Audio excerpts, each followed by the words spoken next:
السلام عليكم، مرحبا بكم في قناة المطبخ الجميل. نتمنى تكونوا كامل بخير يا ربي.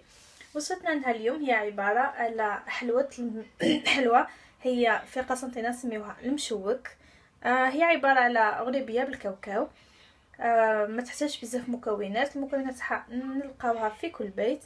واش نحتاجو في هذه الوصفة؟ نحتاجو كيلو سكر رطب، كيلو سمن، وكيلو كاوكاو محمص وملحي به بالقشور تاعو متوسط كما راكم تشوفوا. على راس المرفه فقط شويه فقط خميره الحلوى، الفارينه باش نلمو. اما بالنسبه للتزيين نحتاجو الكاوكاو محمص وملحي متوسط به بالقشور تاعو تاني، والبيض.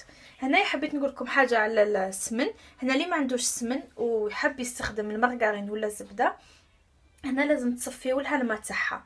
واش معناتها؟ لازم تذوبوا الزبده تاعكم، تحطوها في الثلاجه في الكونجيلاتور. كي تجمد رايح يتصفى الماء تاعها وحده والزبده وحدها.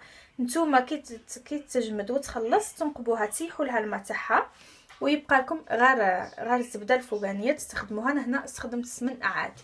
ونبداو على بركه. اول حاجه راح نديروها نجيبوا السمن تاعنا نفرغوه كامل ونخدموه مع السكر كلاص تاعنا.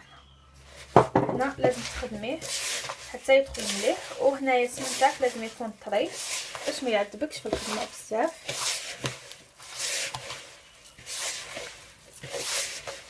هنايا حتى تحصلوا عليها في الطوماط طريه تدخلوها مليح بعدها. هنا بعد ما خدمناها مليح لازم تذوبوا السكر هذاك مليح. نجيبوا الكاوكاو تاعنا نزيدو نخلطوه مع الزبده والسكر مليح. هنايا دخلوه. هنا تجي بزاف بنينه سورتو الكاوكاو كيكون محمص مليح والقشور تاعو يطلقوا البنه. هنا بعد ما دخلناه نجيبوا الفرينه. هنا بعد ما دخلنا الكاوكاو مليح نجيبوا الصفايه تاعنا هنا باش نحطوا الفرينه. هنا الفرينه لازم تكون مغربله. هنا نحطوا الجزء الاول حطوه بشويه فقط تغلبكم وتشيح لكم. ونزيدوا نحطوا الخميره تاعنا كما قلت لكم شويه فقط ماشي بزاف. هكذا حطوا بشويه فقط، ما فيهاش بيض ولا اللي رايحه تقولوا دوك تحتاج بزاف فرينه. ندخلوها مليح باش تعرفوها الا كانت تحتاج ولا لا. هنا لازم تلم العجينه مليح ماشي تبقى تلصق في اليد ولا شويه فقط. من هنا راهي قربت تلم. هنا اذا درتو كميه قليله، انا ما درتش كميه كبيره هذه مش حتدير الفرينه بزاف. وديجا الكاوكاو راح يشيحها.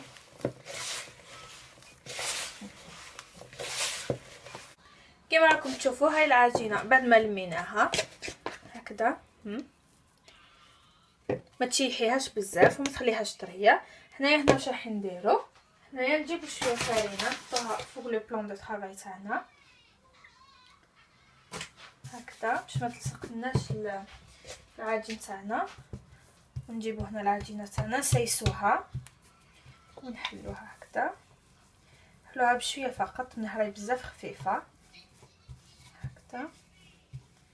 تحلوهاش رقيقه بزاف. هنا متقلبوهاش ما راحش تتقلب لكم حاغات تتكسر.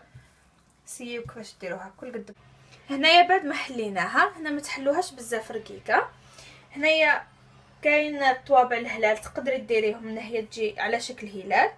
اذا ما عندكش طابعه الهلال تقدري ديريها هكا بالكاس فقط. نحي لا هذه ما تجيش هلال. ونبداو ما ديريهمش بزاف خشان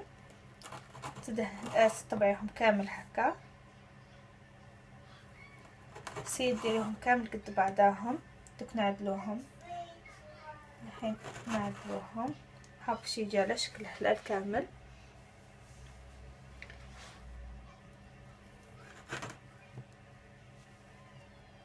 هنايا نعدلكم اللي درتهم هم كيفاش يجيو. هنايا باش تجيك على شكل هلال سنعدلكم. هنايا جوست عاودي قدميها لبعضها بلاكي راهي بزاف العجينه هشه وخفيفه يجيو كامل كيما هكا تشوفي هكا. نعدلها تخليها منا كدا ها كيفاش يجي كامل كيما تشوفي. هاد الحبات راهم كامل جاو كيما بعضاهم كيما نعتلك بالكاس فقط هكا. تحطي ما تخشنيهاش بزاف، ما تديش بزاف لهيه هكذا عفوا كيما تجيك هكا. تزيدي نتي تهبطيها جوست تهبطي لها الحراف باش يجي الشكل تاع الهلال هكا. انا نكملهم كامل ونرجع لكم. كيما راكم تشوفوا هنايا بعد ما درناهم كامل شكلناهم، انا حطيت شويه برك فرينه في البلا تاعي. هنا ما يحتاجش زيت ولا زبده نحفيه، وندهنوهم كامل بالبيض من فوق هكا. دهنيها كامله هكا. هنايا بعد ما دهناه كامل بالبيض نجيبو الكاوكاو تاعنا ونحطوه من فوق هكا. كنت سخنت الفرن على درجه حراره 180 درجه، نحطو يطيب على 180 درجه. هنايا ما يديش الوقت بزاف، هنايا جوست كيشوفوا حكم روحو وحمرت الطبقه الفوقانيه. هنا نحيوه، ما تنحيوش الحبه من البلا كي يكون سخون، خليوها حتى تبرد تماما. هنا راكم تشوفوا هنايا هاي بعد ما طابنا المشوك تاعنا. هنايا كي تنحيوه من البلاطو ما تقيسوش يكون بزاف طري، يكون كي لاموس. كون تقيسوه كلي تفشوه تفسدوا لافورم تاعو، خليوه حتى يبرد. ان شاء الله تجربوه يا ربي وتنجحوا فيه، بزاف بنين وهايل. اذا جربتوه اكتبوا لي ارائكم في التعليقات. ما تنساوش ديروا جيم للفيديو اذا عجبتكم.